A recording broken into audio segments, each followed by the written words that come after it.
Hello, my name is Atticus Everett. Thank you for watching my presentation of the Center City Market in downtown Phoenix, Arizona. My design for the Spring 2024 402 level architecture studio at Arizona State University. Here is a written narrative which I invite you to pause the video and peruse. This drawing highlights downtown area infrastructure elements which act as circulation routes, but also suggest boundaries around the Central City Village District as defined by the Phoenix City Planning and Development Department. The site is positioned directly along the Valley Light Rail, which links the market to residential zones in Glendale to the northwest and Mesa to the southeast. In this drawing, at 10 times the previous scale, a land usage guide is compared to a model of the market's neighborhood. The site is directly north of the public and commercial village core, in the midst of a mixed-use zone. It is critically flanked by two expansive, low-density residential zones, where many of the market's customers and sellers likely live. This drawing of the site's immediate vicinity shows its direct proximity to the light rail, which is an above-ground conveyance and could therefore feasibly add a dedicated stop at the city center market along McKinley Street. This series of models depicts extreme light conditions the site faces throughout the year. The surrounding buildings give no shade, so I stuck to the paradigm in the southwest of turning the building's face away from the hot southern sun. I'm going to momentarily leave Phoenix and show you a model I produced of the municipal market in Figueres, Spain. Like Phoenix, Figueres deals with hot, dry heat, albeit less intensely. The shade structure casts beautiful striated shadows into the market hall, and the same visual themes of linearity and orthogonality are continued above in the exposed trusses. In Spain, there is evidently a precedent for public plazas that informs market typologies. I would argue that market typology in turn influenced the development of public plazas throughout history. I admire the egalitarian implications of the covered plaza style exhibited in Figueres. In Phoenix, I attempted to tailor this design philosophy to the American vernacular of secure feeling walls and interior communal spaces. To simulate a site visit, I graphically diagrammed the site at 1 inch equals 32 feet and collaged images from Google Street View into a panorama, then began roughly sketching the mass. The design uses the draw of its appeal to channel pedestrian traffic away from the busy roads and train lines.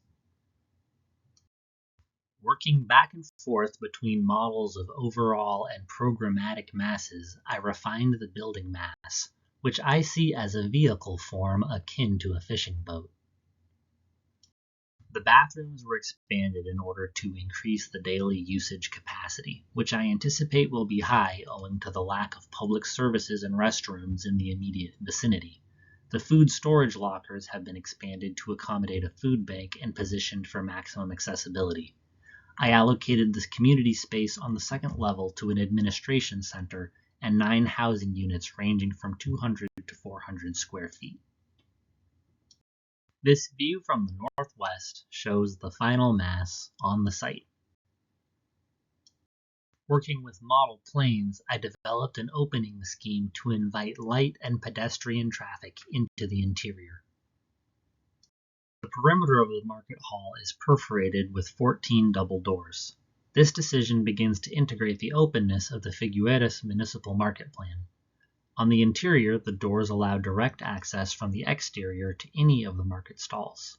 The cut line labeled C1 transecting this drawing refers to the next view, a section drawing facing north. This drawing gives a sense of relative human scale within the building. The concrete stalls are 3 feet high.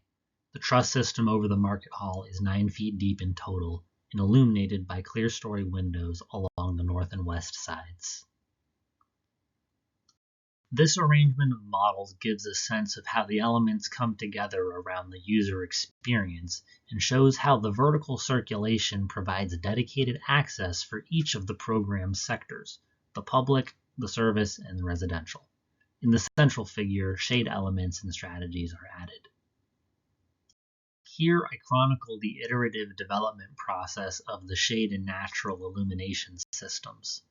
Lighting is supplemented by display lighting hoods associated with the market stalls. The comparison of this section and elevation of a single stall bay illustrates the relationship between interior and exterior as it relates to the experience of a single stall. The detailed section indicates the layering of the roof and wall enclosures, and relates the scale of the light monitors as experienced on the roof to the ground floor occupancy.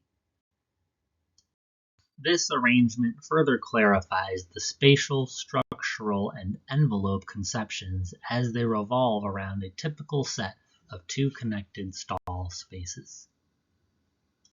A rationale of repetition, order, and modularity guided the construction and aesthetic designs of the Center City Market. The exposed pillars and matched shade profiles of the two levels unify the various depth planes of this elevation.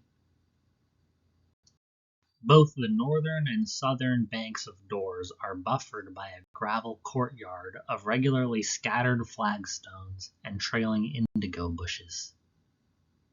While some areas of the program are left unstructured to encourage semi-temporary programming by occupants, such as the cafe, roof, and upstairs lobby, the stalls are anchored to permanence by their cast-in-place concrete counters. This decision superimposes a market-style usage onto any future repurposing of the building and serves as a legacy of its initial design intent. Thank you for attending my presentation. If you have any questions, please feel free to email me, and I will do my best to answer them promptly. Have a great summer.